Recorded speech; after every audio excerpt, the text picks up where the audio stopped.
Let's play a quick game. Think of your favorite fantasy setting. Book, game, movie, whatever. Got one? Was it The Witcher, Lord of the Rings, Skyrim, or maybe you're a masochistic rat lover who picked Warhammer? Look, whatever it is, I'm willing to bet one thing. It's probably some version of medieval European fantasy. Swords and castles, dragons, and vaguely British accents. After all, it's the default flavor of fantasy. So common, we don't even question it, and it really kind of begs the larger question of why that is the default. Especially when there have been some really cool and inventive settings inspired by other cultures out there that sadly, or maybe not so sadly depending on your viewpoints, have completely and utterly fallen off the map. With the poster child of this probably being none other than Al-Qadim. Dungeons & Dragons Al-Qadim is a setting where you ride through deserts on flying carpets,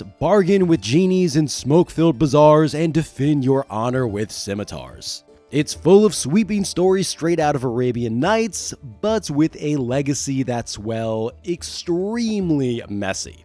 And in fact, it's loaded with so much controversy that it's pretty much shaped everything about its place in the D&D lineup. So today we're going to be diving headfirst into it. We'll explore its criminally underrated and wildly detailed world throughout its multiple denunciations and cancellations, and what future there might be for this, if there in fact is one. So let's pack our camels and venture into one of the most misunderstood corners of the D&D multiverse to answer the question, what ever happened to Al-Qadim? Hi everyone, my name is Otto and welcome to Exits Examines. In this channel, we will be exploring series, franchises, and more after their prime time has seemingly come to an end. If that sounds good to you, there is a like and subscribe button below, and I want to give an enormous shout out, as always, to my patrons who keep this channel running. You guys rock. Also, before we begin, I want to give a quick heads up that my pronunciation for this might not be great. I will try my best, but my best will undoubtedly not be that good. So, you've been warned. Now, at first glance, Al-Qadim looks simple, right? Dungeons and Dragons does Arabian Nights, desert epics, treasure hunting corsairs, ancient ruined temples, and lots of flowing robes. But the second you start digging in here, boy oh boy do things get a lot more complicated. Al-Qadim has been called a lot of things over the years. Wildly imaginative, deeply problematic, Arabian Nights cranked up to 11, and to be fair, it's kind of all of these at once. Published in 1992, written by Jeff Grubb, Al-Qadim is way more than just a reskin of the Forgotten Realms in the desert. This is a complete setting. New gods, new magic system, genies, and as you can tell, it's not exactly being subtle with wearing its influences on its sleeves, and those sleeves were embroidered with the word exotic in bold calligraphy, walking headfirst into some extremely thorny territory. Now, to the designer's credit, they were at least very upfront about what they were doing. The first Al-Qadim book literally spells it out, with 3 sources that inspired the setting. 1 was historical Arabia, so like just straight up history. 2 was legendary Arabia, so heavily inspired by 1001 Nights. And finally is 3, which is Hollywood's Arabia. So yeah, they knew they were playing with a mix of authenticity and fantasy, making the whole thing feel a little bit more self-conscious than say a random pulp comic from the 1930s, but sometimes just barely. So you can kind of view Al-Qadim as basically one long game of telephone, borrowing elements from tales inspired by tales inspired by tales. And from there, it's easy to see why the discourse around Al-Qadim is so messy. And to its simultaneous credit, but also detriment, incredibly enough, instead of shying away from the tough subjects of history and legends, Al-Qadim truly said f it and dove headfirst into some straight up brutal territory. So let's just set the stage here, shall we? First of all, your character can literally become enslaved, which try getting that in Forgotten Realms. And in Al-Qadim, it's not some grim background detail that you read in a sidebar, it is central to the setting. In fact, there are published adventures where the entire premise is that you and your entire tribe are captured, including the men, women, and yes, even the children. Speaking of slavery, Mamluks play a huge part of the setting and are based loosely on the real-world slave military caste and are basically elite warrior slaves complete with ranks, tattoos, and a whole internal hierarchy. So for example, in this world of Al-Qadim, apparently a common saying to a misbehaving child is to tell them, quote, "I'll sell you to the Mamluks," which, geez, right? And I guess is casually tossed out like it's the fantasy equivalent of "I'm turning this car around." Honestly, we're just getting started, because the gender dynamics in these books are the kind of thing that Wizards of the Coast, the current D&D company, would never touch today with a 20-foot stick. In fact, one of the very first passages you're hit with in the original rulebook is a retelling of 1001 Nights, complete with a part where the king murders his cheating wife and her lover in 4 slices. Infidelity, honor killing, it's all here, often treated as baked-in elements. There's also polygamy for men and women, which again, you're just straight up not going to find in most other D&D settings. Now, although all that sounds a bit intense and sometimes brutal, it is important to take a step back and say that yes, these are in the books, but it's not really the major focus. And in fact, it probably wouldn't be fair to describe Al-Qadim as a hellscape. In fact, the books go out of their way to point out that Zakara in many ways is kind of a paradise. It's a peaceful, lawful land guided by faith and honor. In fact, there are not that many real external threats. Now, sure, you may get your occasional desert giant, but most of these threats are self-contained, and most of the people live relatively good lives. So it's kind of a setting built on contradictions. Peaceful cities with thriving slave markets, enlightened empires with honor killings baked into the moral code, a paradise with a knife, if you will. Okay, that might be a bit pretentious, so let's take a step back and look at Zakara. What is this place anyway? Sure, you got your classic scorching sands and dunes that go on forever with summer days that can push past 130 degrees and nights that are freezing. Maybe I should take back that it's a paradise statement I just made. Anyway, the desert is carved up into all kinds of strange and evocative landscapes, like the weeping desert to the scorched, baking stretches of the burning lands and the great anvil and the shimmering sea of salt. But at the center of it all lies the Haunted Lands, an eerie wasteland filled with crumbling ruins from long-dead kingdoms. Ghost and mournful winds are basically the local wildlife, and the few people who still live here, yeah, it's safe to say they're probably not okay. But a perfect place for a dungeon crawl. Now, the cities are just as varied as all of this, with some of them being paradises and others decidedly ranking lower on the paradise scale, but each with their own flavor. Up north, you've got the Corsair domains, pirate towns and ports ruled by sea raiders. Down in the Pearl region, trade cities sparkle with wealth and influence. And my personal favorite, the cities of the ancients, built on the ruins of lost empires and a bit dysfunctional. Interestingly enough, there's entire sections on the internal factions and intrigue in all the courts, and you already know that we got a ton of scheming viziers.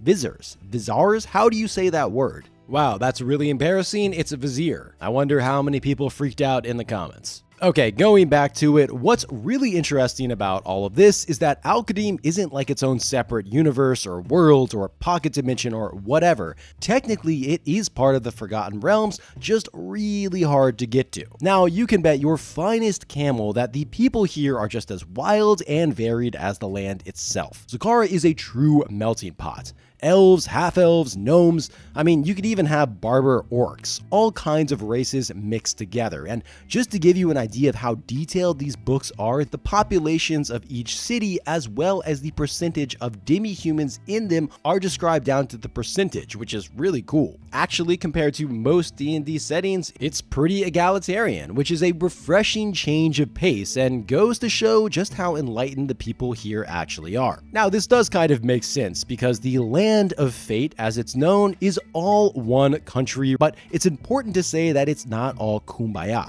The social fabric here is a little complicated and basically split between two kinds of people, the nomads known as Al-Badia and the city folk called Al-Hadhir. each thinking that they are both obviously superior than the others. Now, the nomads live in the harshest parts of Zakhara, and they migrate, raid, and swear by their camels who they call the, quote, ships of the desert, which I love. The city folk, on the other hand, are the artisans, merchants, craftsmen, leading more settled, structured lives. But to the nomads, they're soft, confined, and missing the wild freedom of the dunes. But the joke's actually on both of them, because the differences between a village dweller and a city aristocrat aren't as huge as you might think. They speak the same language and have a lot of similar beliefs, because hospitality is a big thing here, and there are super detailed rules laid out. So basically, if you eat from someone's house, you are honor bound to be safe there. Now, speaking of honor is kind of the heartbeat of the entire society, and this comes out in all types of ways. So, for example, everyone knows their place, from the lowliest beggar to the gaudiest of rulers, and you can bet we got some extremely gaudy ones in here. Now, this place in society is called station, and it shapes how others see you. It's usually inherited, but can be earned through reputation, or perhaps more importantly, lost through disgrace like theft, or yes, of course, slavery. And yeah, all of this shows up in everyone's favorite topic, gender dynamics. And purity is a massive deal, like someone might literally kill you and your lover if it's compromised type of deal. Interestingly enough, veils are in here, but it's something for both men and women. That all being said, nomadic women have a very different setup. Out in the desert, everyone has to pull their weight after all, so women tend to live more or less like men, dressing practically and even taking part in combat. Now, my friends, we have not even touched on religion, which boy, oh boy, you can bet is a thing here, and it permeates pretty much every corner of daily life in Zakhara. The long and short of it is this. Fate, yes, fate with a capital F, chose a young girl to receive divine knowledge. This girl, later known as the Lore Giver, wrote down a bunch of sacred scrolls containing this wisdom. But instead of handing them out immediately, she stashed them in a cave because humanity was not ready for them apparently. Now, centuries later, humanity probably still wasn't ready for them because there were wars, plagues, famines, etc., etc.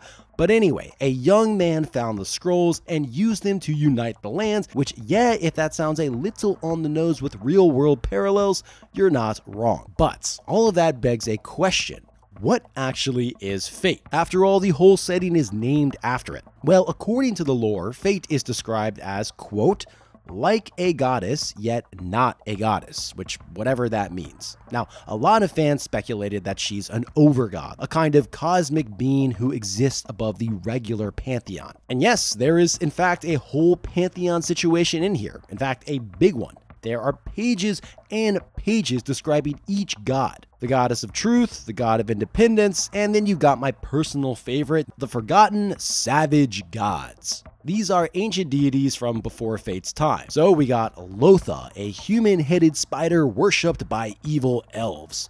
Or my favorite, Sajar, this obese, hippo-headed river god, which Dark Souls 2 did you call? But anyway, this is all just scratching the surface. There are detailed descriptions of temples, religious customs, in-universe stories about the Lore Giver, and even a full phrasebook. And if you're thinking, wow, that is a lot of specific day-to-day detail, yeah, you are absolutely right. This setting goes hard on world building. Food, clothes, furniture, etiquette, it's all there, down to even things like the different breakfasts for rich and poor folks. So you can probably tell that this world is obsessively details and does a lot of things that no other D&D setting was really doing. It basically asks the players to care about culture, etiquette, spiritual beliefs in a genre that usually revolves around stabbing goblins. But that is not to say that there is no goblin stabbing in here. Now, speaking of the goblin stabbing, you might be wondering about races you can play as. Now, sadly, Al-Qadim doesn't get as weird or wild as something like Dark Sun. You're not going to be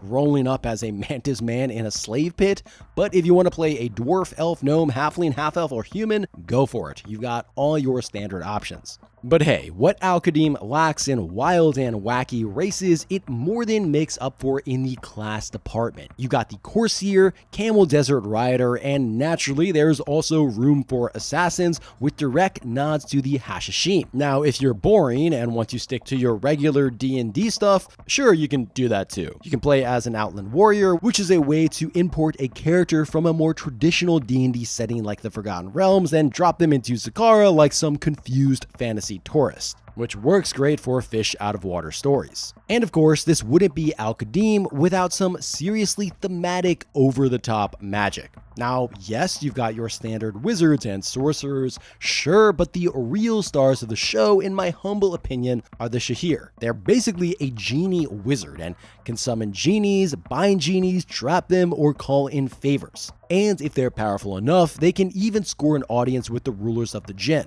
Which, by the way, yes, there are rulers of the jinn. And speaking of that, the genie lore in this setting is not just a footnote, it's a whole thing. We're talking about pages and pages breaking down the elemental hierarchies, all with their own complex politics, cultures, powers, and rules for summoning, bargaining, trapping, or if you're feeling lucky, asking for wishes. Just remember, these are not your friendly Robin Williams genie types. They are high-tier, prideful ancient beings who are just as likely to wipe your city off the map as grant your wish, and they will absolutely twist your words if you slip up. Speaking of that, let me tell you about a little bedtime story straight from the setting.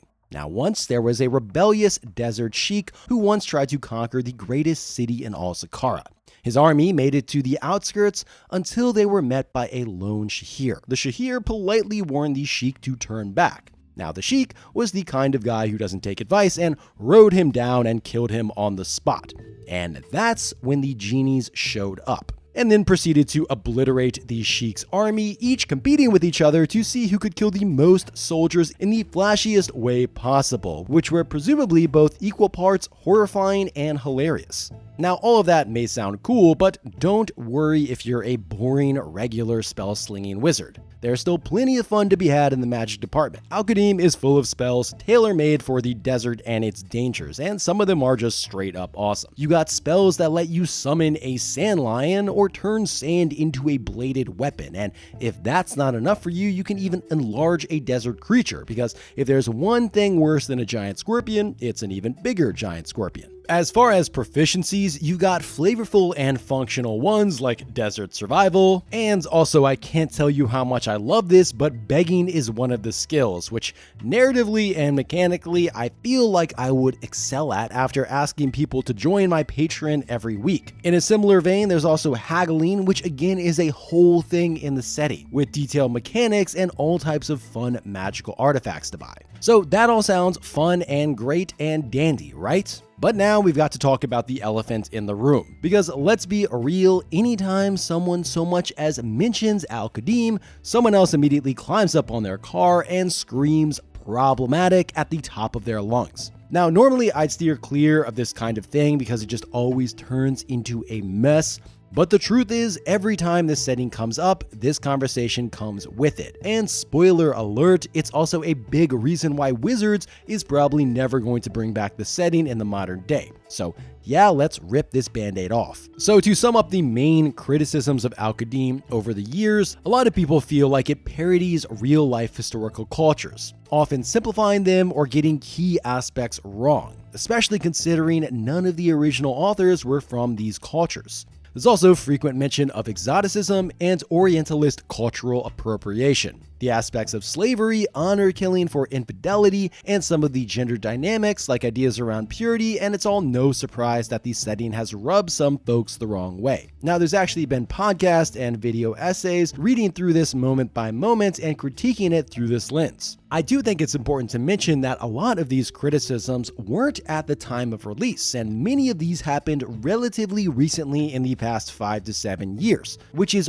relevant because it's unlikely that Wizards episodes will touch this, while all of this is still relatively hot to touch, so to speak. Now, as with any conversation like these, there's also been backlash to that criticism. Now, some argue that these cultural depictions aren't meant to be historically accurate, similar to how most European medieval fantasy settings certainly aren't either. And after all, the creators of Al-Qadim are generally seen as not having intended racism. In fact, actually going pretty far into research and fact-checking of the cultures that they were basing Al-Qadim off of. Other people point out that the setting reflects its time, and it's unreasonable to judge older works strictly by modern standards, and every new generation won't agree with the sensibilities of past ones. And oh my god, hopefully future generations look upon our current time with respect and patience. Now, no matter how you do feel about it, I do think it's reductive to label the entire Al-Qadim setting as simply racist and shut the book there. Yes, there are undoubtedly moments that are not great,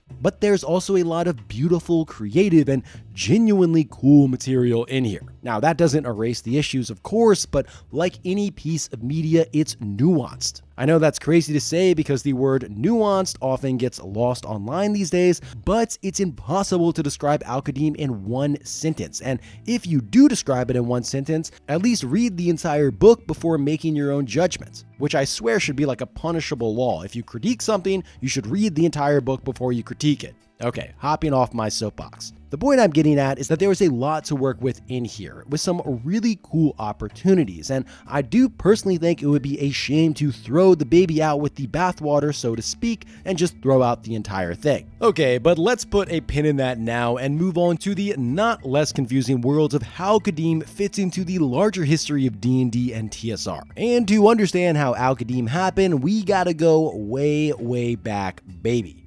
So, for the uninitiated, Dungeons & Dragons launched in 1974 under a company called TSR. Now, this might shock some people, but the original version of the games was very bare bones, so no setting, no story, definitely no overarching meta plot because, well, back in the day, they expected you to do that yourself, whippersnapper. And after all, what's the point of a game using your imagination if you aren't, using your imagination? But TSR exploded in popularity throughout the late 70s and 80s, doubling in size some years. And with the introduction of story-driven settings like Dragonlance, things definitely started to change. And they started cranking out new products at what can only be described as an unhinged pace.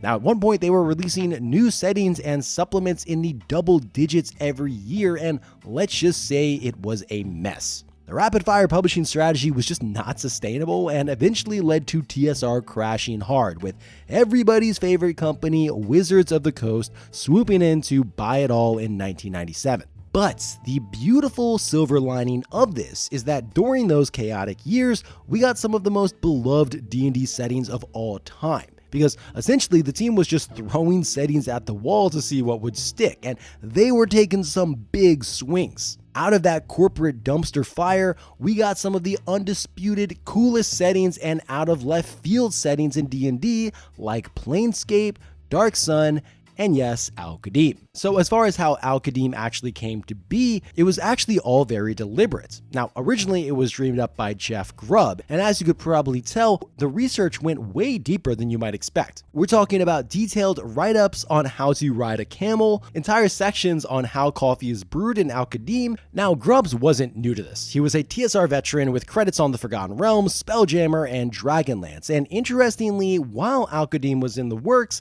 it kind of had a low-key sibling rivalry with Dark Sun. After all, it was the other desert-themed setting. But from the beginning, they had a plan. Al-Qadim was never meant to be a sprawling beast like the Forgotten Realms. It was a limited run setting by design. And actually, Al-Qadim kept things pretty modest, with just 14 products in total, and the whole thing was supposed to last about 2 years. Tight, clean, no endless sprawl, which was a rare thing indeed for a 90s D&D. Now, the whole thing kicked off with Arabian Adventures, which dropped in 1992, and this was actually an accessory for AD&D 2nd edition. It gave you new character kits, spells, gear, and all the basic flavor was there. And the visual style of the books is very restrained. It had some great pictures, but nothing as intricate as the likes of Planescape. But this would change eventually when we got the Bible of the setting, the Land of Fate in 1992, and if you're interested in the setting, this is definitely the one for you, because this is the full tour guide to Zakhara, wrapped in richly illustrated maps and lore. We even got a monstrous compendium for Al-Qadim, which had camels you could fight, which I don't know, I can't express how much I love that.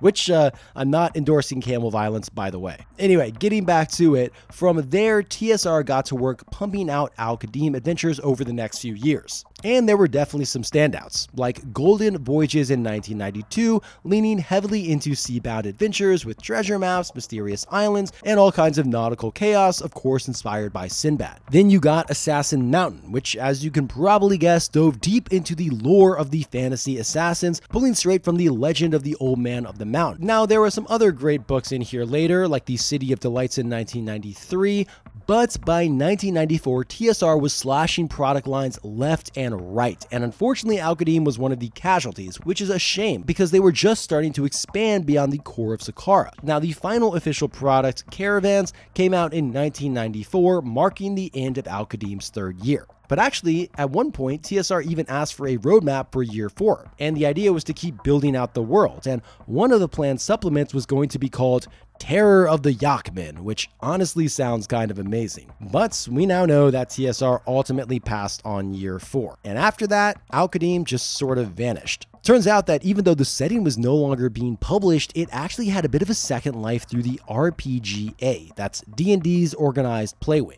Now, throughout the 90s, Al-Qadim adventures were still being run at conventions, and out of that came the final book, Reunion. Now, the designers had played in one of these RPGA tournaments and thought, hey, we can make something even better ourselves. So that's exactly what they set out to do, and they made an adventure that could work as a one-shot. And this was called Reunion, which, by the way, this is that adventure I was talking about earlier where your entire family is enslaved. Now, that truly was the end of it though, because after that, it was mostly silence. Aside from a few scattered articles in Dragon Magazine, etc., Al-Qadim mostly just faded into obscurity. Now sure, Zakhara still gets name-dropped occasionally as part of the Forgotten Realms, and even got a little nod in the Elemental Evil Players campaign for D&D 5e in 2015, but beyond that, this setting seems a bit dead. And we'll talk about this more later, but the chances of Wizards making more products in the near future are next to zero. Now, because Al-Qadim was one of the lesser expanded D&D settings, tragically I might add, it didn't get anywhere near the same adaptation treatment as Forgotten Realms or even Planescape. In fact, this is the first setting I covered that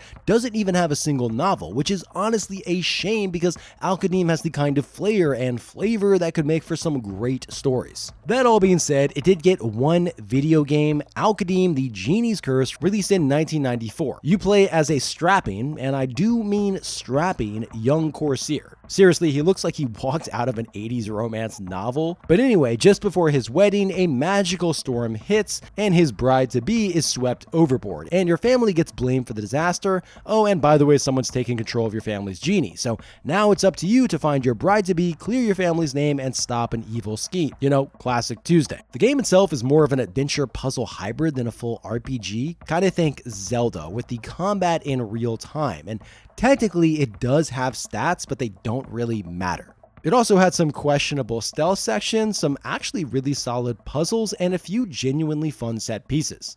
You even get your own ship, though sadly sailing isn't really like a big part of the gameplay. It's more of a glorified cutscene vehicle. Still, the world building is surprisingly faithful. You got the essential Al-Qadim elements, and it has a fantastic soundtrack, and the pixel art is really good for the time. But despite the janky combat and occasional clunkiness, the Genie's Curse is pretty much the only way to explore Al-Qadim in digital format, which is wild because the setting is begging for a modern game. Give me an open world adventure where you're summoning genies, racing across the desert on a camel, flying on carpets, running pirate raids on the high seas. I mean, I would even take a faithful indie remake of the Genie's Curse, but with actually sailing mechanics, something like Assassin's Creed Black Flag. I don't know, there's definitely something in here. But alas, I think it's very likely we're not going to get another Genie's Curse. And that's the real curse here, huh? And speaking of why we're not going to get another one, let's talk about where Al-Qadim stands today. Well, the subcontinent of Zakhara technically still exists in the golden child of D&D's Forgotten Realms. It hasn't been retconned or erased, but there's also been no source books, no reboots, or even a re-release of the old box sets. And if you read any of the critiques that have resurfaced over the years, you can probably guess why. Let's just say that Wizards of the Coast has been very hesitant to touch anything that might spark controversy, especially in a setting as deeply steeped in cultural pastiche as this one. Although that being said, there was actually talk on Dragon Talk podcast in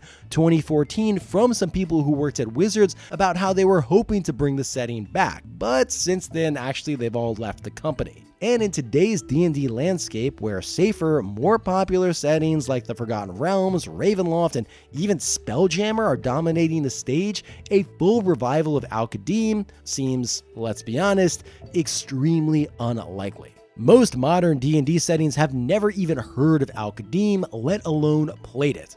That said, it's not like it's been totally forgotten. There is still a small, dedicated fan base out there that's keeping the flame alive. Is it a huge underground movement like Mystara?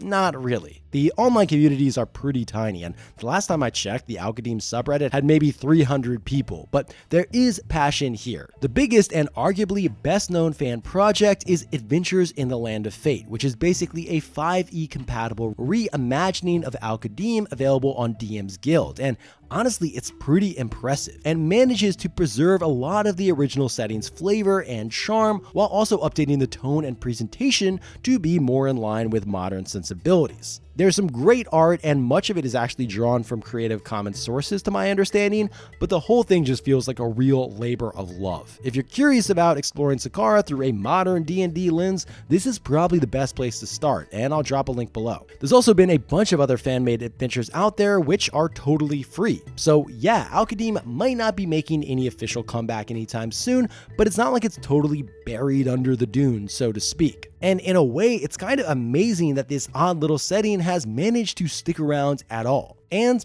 who knows, D&D is bigger and more mainstream than it's ever been, thanks to things like Critical Role, Baldur's Gate 3, and a huge wave of new fans coming in every year. So in the future, who knows what's got to happen? Taste change, leadership changes, maybe someday someone at Wizards or another company will decide it's time to revisit the Land of Fate. And hey, even if we don't get a full revival, a few respectful nods would go a long way. Because for all its flaws, and sure, there are some, Al-Qadim was bold, flavorful, and just unlike anything else TSR was doing at the time or really since. They truly just don't make settings like this anymore. And at the very least, it does not deserve to be forgotten. Thank you so much for watching. I really appreciate all the support, especially from my incredible patrons who keep this channel alive and running. If you want to find out more info on ways to support me and join the channel's Discord, you can find a link to the Patreon below. As always, if you ever have any suggestions about what you want me to cover next,